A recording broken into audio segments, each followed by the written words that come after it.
En direct du studio Tennis Giant sur la ligne pour cette édition Café OBN. Bonjour Alex. Salut Charlotte, merci à tout le monde de se joindre à nous pour cette nouvelle édition de Café OBN. C'est Charlotte Robillard-Mélaté et Alex Régimbal en votre compagnie. Excellente intro, Charlotte, voilà, c'est bien fait. On va regarder ce qui s'est passé dans la journée d'hier et on va regarder également ce qui s'en vient dans la journée d'aujourd'hui parce que hier, on a eu une soirée une fois de plus magique à l'Omnium Banque Nationale. On en a eu plusieurs dans le passé et le cours central continue de nous faire vibrer, de nous faire vivre des choses auxquelles on s'attend pas. Victoria Mboko hier, Charlotte, que dire de plus? Soirée magique. Vraiment, c'était vraiment spécial au Stade IGA. Hier, je te disais, on sentait cette fébrilité dans l'air. Les gens étaient vraiment derrière Victoria, qui, elle, a senti le moment assez spécial, là, je te dirais, de battre Coco Gauff hier sur le central devant sa famille et le public montréalais. Je pense que, elle l'a dit en conférence de presse, mais c'était un des plus beaux jours de sa vie. Puis, le plus gros match de sa carrière. Donc, on est vraiment content pour elle. Puis, on voit que ça continue. L'histoire rêvée pour Victoria Mboko à Montréal. Puis, c'est vraiment beau à voir pour elle. Je vais rendre crédit au collègue Hugues Léger qui, en tout début de tournoi, je lui demandais quelle fille, quelle Canadienne vois-tu aller le plus loin? Il avait mis dans le mille, comme on dit, parce qu'il avait parié sur Victoria Mboko, qui connaît vraiment toute une saison. Et c'est pas banal d'atteindre les quarts de finale dans un WTA 1000. C'est pas banal. C'est la plus jeune Canadienne à le faire, Alex, depuis 1987. Et on s'entend que maintenant, c'est un tableau qui est plus gros. Gros, ben oui. Donc, ça veut dire encore plus. C'est encore plus difficile de se rendre au quart de finale.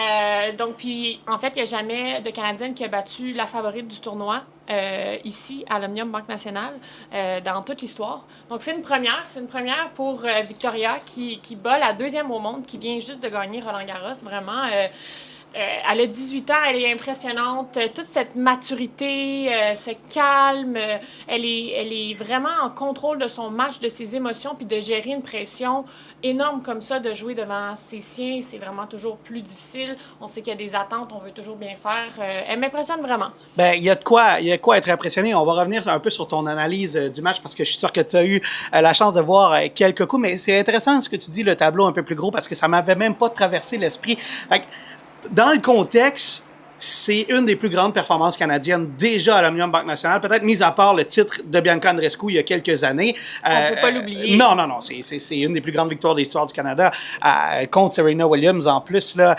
Mais il reste que, à ce jour, on peut même y croire d'aller un peu plus loin pour certainement. Victoria Mboko. Je pense que tout est possible, puis même ses entraîneurs le disent. Noël et Nathalie disent qu'elle peut battre n'importe qui. Elle est dans les meilleurs, elle a ce qu'il faut. Puis quand je leur parlais, ça m'a frappée parce que on m'a dit c'est une pépite. Une pépite, dans le sens où c'est sûr que ça allait exploser à un moment donné. C'était un diamant brut. Exactement. Ouais. C'était comme une bombe à retardement, mais de la meilleure façon. Donc, je pense que c'est vraiment ce qu'on voit avec elle. Moi, ça fait des années qu'on me parle de Victoria à l'intérieur de l'organisation à Tennis Canada en me disant qu'elle est vraiment puissante, elle est vraiment impressionnante. Puis là, je pense qu'on le voit. Même que c'est la première joueuse cette année à ne pas se faire briser lors d'un match contre Coco Gauff. Qui a gagné Roland-Garros. Ça dit tout. Ça en dit long.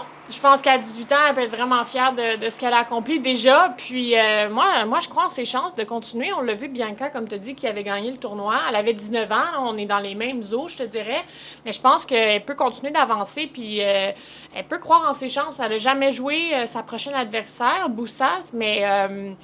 Moi, j'y crois. Puis quand tu es capable de battre la première favorite, je pense qu'après ça, tu es capable de battre n'importe qui. Pour vous donner une idée de à quel point c'est exceptionnel ce qui est arrivé hier, tu me diras si je me trompe, mais je pense qu'à 18 ans, il y a certains joueurs qui peuvent encore jouer chez les juniors.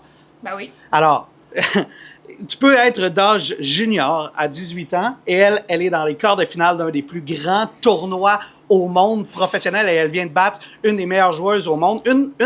joueuse qui va peut-être passer à l'histoire comme une grande joueuse, Coco Oui, Gauff. puis moi, je vois vraiment pas ça comme aléatoire parce qu'elle l'a joué il y a quelques semaines, puis c'est allé en 3-7 sur terre battue. Moi, je me disais, sur dur, je pense que peut-être Elle a des Victoria chances. a encore plus de chances. Donc, on voit vraiment qu'elle compétitionne de manière constante, puis elle a le niveau pour rester dans cette catégorie de joueuses-là. Puis moi, ce qui m'impressionne aussi, Alex, c'est qu'au début de l'année, elle n'avait pas le classement qu'elle a maintenant. Elle va bondir au 55e rang mondial à 18 ans. Je pense qu'elle a commencé l'année autour de 350. C'est fou. Ah non, c'est fou. Puis elle C'est avait, fou. elle avait commencé l'année avec une vingtaine de victoires consécutives, avec beaucoup de confiance dans des tournois mineurs. Mineurs. Pas nécessairement des tournois WTA, mais c'est quand même pas si facile que ça. Elle remportait des Mais victoires moi, dans des tournois ITF. Là. Vraiment, puis je trouve ça bien de voir La progression. la progression puis l'ascension, que tu peux partir une année à 300, 350, jouer des ITF, jouer des tournois un petit peu plus petits, puis à un moment donné, ça déclenche, puis tu gagnes des matchs, puis tu te ramasses dans le top 60, puis je trouve ça inspirant pour la prochaine génération, peut-être les filles, les joueuses un petit peu plus dans les juniors, les 16-17 ans. Donc, vraiment, c'est un conte de filles cette semaine, puis je pense qu'on est vraiment content de ça. C'est la dernière Canadienne en liste, donc c'est super. Là, Charlotte, je vais faire appel à tes habiletés et à tes connaissances de tennis parce que tu as déjà joué sur ce terrain-là derrière. Hein. Si vous ne le savez pas, Charlotte a joué pro et elle connaît le tennis pas mal plus que moi et possiblement pas mal plus qu'une bonne partie de la population. Qu'est-ce qui a fait la différence selon toi? Comment Mboko a réussi à battre une des meilleures joueuses au monde? Bien, comme je te dis, c'est une bonne question. Je pense qu'il y a plusieurs aspects, il y a plusieurs éléments là-dedans. Je pense qu'elle gère très bien la pression. Elle en parle elle-même, elle se sent calme, elle se sent en contrôle de son match. Elle essaie vraiment de rester dans le moment présent et de pas trop s'emballer. Donc, elle a dit justement, quand j'ai brisé dans le deuxième set, j'essayais de pas trop y penser, même si ça aurait pu être quelque chose de comme j'aurais pu avoir une plus grosse réaction, mais j'ai tenté de rester calme. Je pense que son calme, sa détermination, sa coach a mentionné qu'elle déteste perdre, qu'elle est très compétitive. Ça, je pense que c'est toujours hyper important. Je la sentais accrochée sur chaque point hier. Elle a vraiment une belle équipe autour d'elle. Sa famille est là, ses entraîneurs, tout le monde, son agent, tout le monde est là, puis l'accompagne là-dedans. Je pense qu'elle a une belle mentalité. Même Coco l'a dit hier en entrevue, qu'elle a vraiment une tête sur les épaules, puis qu'elle a un avenir très prometteur. Donc, je pense que comme je te dis, son côté compétitif, son calme, sa confiance en ce moment, le fait qu'elle n'a rien à perdre, son entourage, je pense qu'elle a tout pour réussir cette semaine, puis elle le prouve encore une fois. On sait qu'elle est puissante, mais ce que tu me dis, c'est qu'hier, elle a gagné avec sa tête. Elle a gagné par sa force du mental, si on veut, parce qu'elle est restée calme. Et... On va toujours en parler, qu'elle est puissante, qu'elle serre fort, qu'elle a des coups impressionnants, que sa qualité de balle, même encore une fois, Goff en a parlé hier en conférence de presse, qu'elle a une frappe incroyable. Mais ce que je te dirais, moi, c'est que toutes les joueurs sont capables de frapper fort, toutes les joueurs sont capables de bien jouer, que la balle sorte bien de la raquette. Là, c'est dans les moments importants, dans les moments où est-ce qu'il y a beaucoup de nervosité, c'est comment qu'on est capable de gérer ça. Puis c'est là, encore une fois, qu'on voit c'est qui les meilleurs, puis qui est capable de faire partie de cette tranche de joueuses-là qui sont exceptionnelles. Ouais. Je regardais son adversaire qui s'en viendra, puis à partir de maintenant, bon... Elle peut ni plus ni moins qu'aspirer à gagner le tournoi. Elle vient de battre la meilleure joueuse du tournoi, une des meilleures joueuses au monde. Là. Alors, il n'y a pas une adversaire qui va être mieux classée que l'adversaire qu'elle vient de battre. Elle va affronter Jessica Bozus-Manero, une Espagnole. Je regardais ce qu'elle a fait dans les dernières semaines, dernières années. C'est vraiment une année d'ascension pour cette joueuse-là. Elle a fait un 3e tour à Roland-Garros, une ronde des 16 à Wimbledon et quelques quarts de finale. Elle est autour de la 50e place mondiale. Bon, visiblement, c'est une fille qui connaît également un bon tournoi, hein, puisqu'elle se retrouve là en quart de finale. Mais il reste que, bon, à partir de ce moment-ci, c'est prenable pour Mboko au prochain tour. Moi, je pense que tout est possible. Tout est possible, peu importe qui elle va affronter à partir de maintenant, elle doit croire en ses chances, elle peut croire en ses chances, elle l'a prouvé. Elle a battu vraiment certaines des meilleures joueuses au monde. Puis je pense que le fait que Bianca l'a fait il y a quelques années aussi, ça peut peut-être ouvrir le chemin justement à Victoria d'y croire puis de dire c'est à portée. C'est possible pour moi de gagner le tournoi, même s'ils ont quelques mois, un an ou moins de différence de quand Bianca l'a fait. Donc moi, je regarde le tableau puis je crois que Victoria peut aller jusqu'au bout puis elle devrait y croire elle aussi. Oui, c'est quelque chose qu'on parle pas souvent parce qu'elle joue encore, Bianca, mais il reste que bon, c'est déjà, je pense, inévitablement la plus grande joueuse de l'histoire du Canada avec les résultats qu'elle a eus. Puis, on parle pas assez du fait que, bon, elle a prouvé à tout le monde que c'était possible pour une Canadienne de remporter des choix parce qu'elle joue encore. Fait qu'on n'a pas l'idée de faire le bilan. Je pense qu'elle a vraiment inspiré, 100%. comme un peu Eugénie, on en parlait là, avec justement le fait qu'elle a pris sa retraite cette semaine, à quel point elle a inspiré des jeunes filles qui commençaient, même moi, personnellement, je lui ai dit à Eugénie cette semaine qu'elle m'a vraiment inspirée puis que grâce à elle, j'ai pu croire en mes chances parce que quand elle faisait Wimbledon, la finale de Wimbledon, moi, je suis encore dans les juniors. Puis de voir ça, puis de voir que c'est possible, qu'on vient un peu du même système, de la même structure, vraiment, c'est encourageant, puis ça permet de rêver. Donc, je pense qu'il y a un beau parallèle à faire. Puis si on est capable de recréer l'exploit, si elle est capable, Victoria, de recréer l'exploit, moi, je serais très contente pour elle. Ben, ce serait de bon augure pour le restant de sa carrière parce que remporter un WTA 1000 à 18 ans, ce serait pas banal et on peut y croire pour l'instant. Bon. On n'est pas rendu là, mais non, on aimerait bien ça. On touche du bois, Alex. Exact. Ben, il en reste moins qu'il en restait, si on veut se rendre jusqu'au bout.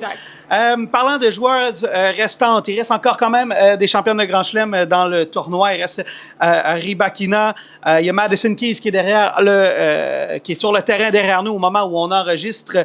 Présentement, elle va affronter Mukova. Elle affronte présentement Mukova et il y a également Naomi Osaka qui connaît une espèce de ressurgence parce que ça fait un petit bout que, elle n'est plus aussi dominante qu'elle l'a déjà été, mais quand même atteindre ce niveau-là dans un WTA 1000, c'est quand même pas si mal. Et je pense qu'à partir de ce moment-ci, il faudra la considérer comme une fille qui peut aspirer au titre. Oui. Osaka, moi, je ne l'enlève jamais de l'équation. C'est sûr qu'elle a eu un enfant, puis elle a pris du temps, évidemment, pour elle, pour sa famille. Puis là, elle revient. Puis je pense que quand tu gagnes un grand chelem ou que tu fais des résultats exceptionnels, on s'attend toujours à beaucoup de toi. Donc, je pense que c'est pour ça que les attentes sont hautes et on trouve qu'elle faisait moins bien. Évidemment, elle a été numéro 1 mondial. Donc, après ça, c'est dur de rester là tout le temps. Surtout après un accouchement, évidemment. Tout mon respect, très impressionnant son retour au jeu. Puis elle recommence à avoir des très bons résultats. Moi, je pense qu'elle peut continuer d'avancer dans le tournoi puis de continuer de bien faire. Donc, je garde un œil sur Naomi. Madison Keys contre Mukova, j'en parlais, c'est déjà débuté au moment où on enregistre. Clara Tauson contre Swiatek. Une des meilleures joueuses de sa génération déjà, Swiatek, qui est championne de Grand Chelem. Elle est définitivement la favorite d'ici la fin du tournoi, deuxième tête de série après Coco Gauff. On en parlait. Naomi Osaka contre Anastasia Shevastova et Amanda Anisimova contre Elina Svitolina. C'est le programme aujourd'hui à Montréal. Allons faire un tour rapidement du côté de Toronto, si tu le veux bien, parce que y a Alexei Popyrin qui continue de s'amuser après avoir battu Medvedev un peu plus tôt dans le tournoi. Il a battu Holger Rune et va affronter Alexander Zverev. Est-ce que Popyrin, selon toi, peut répéter l'exploit de l'année passée? Écoute, il a l'air en confiance au Canada. Il a l'air de bien aimer notre beau pays. Donc, oui, je pense qu'il peut continuer de s'amuser, comme tu as dit, puis d'y croire. Il y a eu des belles victoires. Je le sens bien. Son jeu, son niveau de jeu est bon. Je pense que contre Zverev, ça va être un bon match. Puis, des fois, ça vient avec un peu de pression d'avoir gagné le tournoi l'année précédente parce que tu as des points à défendre. Puis, pour ton classement, c'est important de ne pas perdre ces points, ces gros points précieux-là, de gagner ce tournoi d'envergure. Mais je pense aussi que ça peut être une motivation de dire que c'est une semaine qui te va bien à l'habitude puis que tu as eu confiance l'année passée. Donc, j'ai hâte de voir son parcours puis je suis contente de voir qu'il continue à progresser dans notre tournoi. Ça arrive souvent, hein, des endroits comme ça où tu sais pas trop pourquoi, mais tu joues toujours bien. C'était où pour toi? Y avait-tu des endroits où tu disais, Colin, je perds? New York? Non, pas nécessairement. J'ai joué Rybakina à New York, puis j'ai dû me retirer après 3 parties. Donc, c'était moins agréable, mais je te dirais qu'en Europe. En Europe, tu te sentais chez toi. J'aime bien l'Europe en général. Je pense qu'on mange bien, la température est bonne, les gens sont gentils. Puis surprenamment, ma première fois en Australie, j'ai fait les quarts de finale là-bas. C'était mon premier Grand Chelem. Donc ça, j'en garde vraiment, vraiment des bons souvenirs. Mais oui, en Europe, on est bien. Bon, Ben, écoute, on t'enverra comme correspondante en Europe. Parfait. Ça va nous faire plaisir de t'avoir là-bas en direct de Roland-Garros.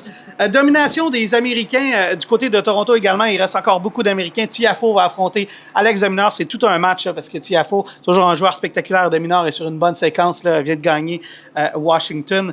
Rublev contre Davidovich Fokina. Excellent match également. Davidovich Fokina qui a remporté dans le passé les internationaux de tennis junior à Repentigny, auquel tu as déjà joué. Oui, je connais très bien. Tu as fait la finale, hein?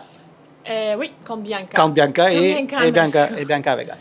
Ouais. Ça avait été 3-7, je pense. Elle avait pris sa revanche. Tu l'avais battu plutôt Parce dans qu'en Europe, tu 2-3 semaines plus tu l'avais battu? Je l'avais battu en finale.